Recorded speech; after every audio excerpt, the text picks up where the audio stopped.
आज आपके सम्मुख सुंदरता पर दृष्टि का वीडियो प्रस्तुत कर रहे हैं। समाज में व्यक्ति एक दूसरे की कमियों पर लगातार दृष्टि डालते हैं। वे दूसरों की अच्छाइयों को कभी नहीं देखते हैं। लगातार दूसरे की कमियों, न्यूनताओं तथा कुरूपता को ही देखने के आदी बन जाते हैं और धीरे धीरे करते करते वो एक कूड़े कचरे का ढेर बन जाते हैं, जबकि उन्हें सदैव दूसरों की सुंदरता पर दृष्टि डालनी चाहिए।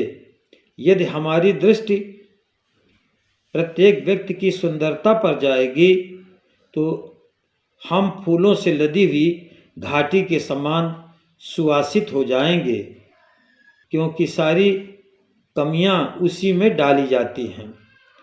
कहा जाता है, नाक्षरो मंत्रहीनो मूलम च न औषधम अयोग्यो पुरुषो नास्ति योजकस्य तत्र दुर्लभा।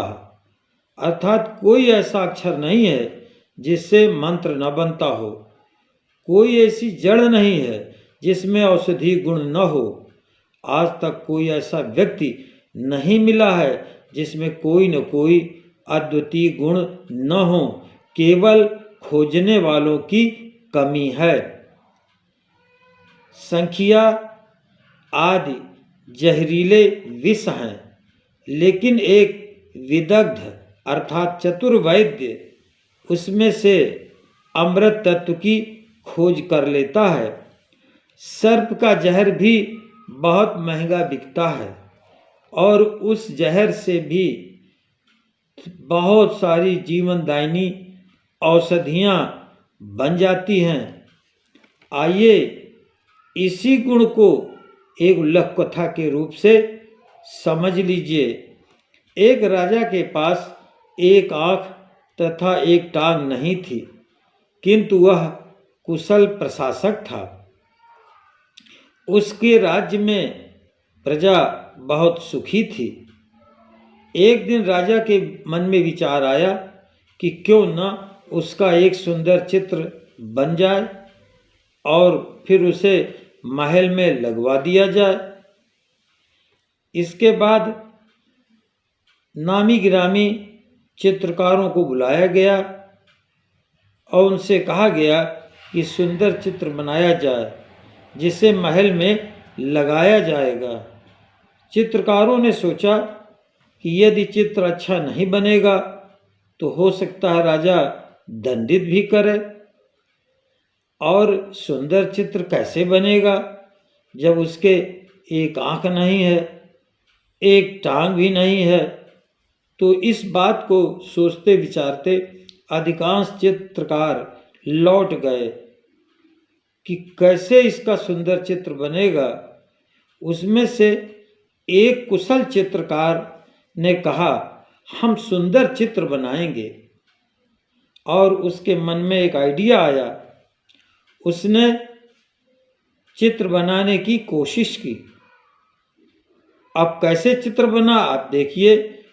जो उसकी टांग टूटी हुई थी, उस राजा की एक टांग को मोड़कर भूमि पर बैठा दिया और उसने तीरंदाज के समान एक आँख बंद कर दी।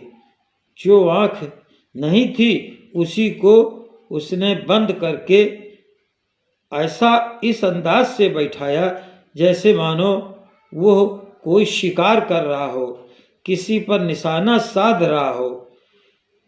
जब चित्र बना तो उस चित्र को देख करके राजा बहुत प्रसन्न हुआ और उसने चित्रकार को बहुत पैसा भी दिया और बड़ा सम्मान दिया। आखिर उस चित्रकार ने कैसे बनाया? राजा की कमजोरियों को छिपाकर बड़ी चतुराई से सुंदर चित्र बना दिया।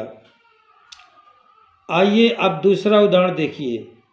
यूपी में जौनपुर जिले के एक गांव है माधोपट्टी, जिसमें केवल 70 घर हैं और उसमें 47 IAS PCS पास व्यक्ति हैं।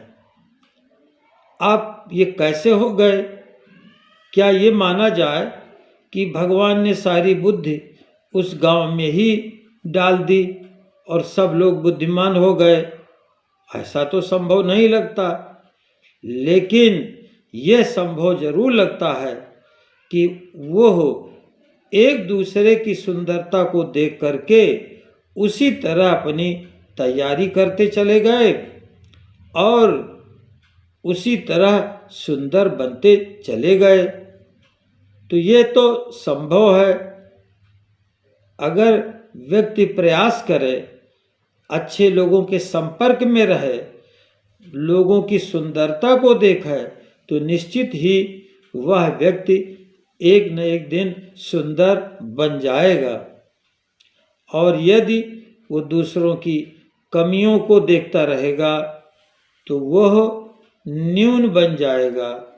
इसलिए हमें चाहिए कि हम सदैव दूसरों की अच्छाइयों को ही देखें, और ऐसा कोई व्यक्ति नहीं है जिसके अंदर कोई न कोई सुंदर देदीप्यमान गुण न मिल जाए। अतः आप सबसे अपेक्षा है कि आप सदैव लोगों की अच्छाइयों को ही देखते रहें। यदि सुंदरता की दृष्टि का यह वीडियो आपको अच्छा लगा हो तो इस चैनल को लाइक कीजिए, सब्सक्राइब कीजिए और दूसरे लोगों के बीच शेयर कीजिए, ताकि वे लोग भी सुंदर बन सकें और समाज में सर्वत्र सुंदरता के दर्शन हो सकें।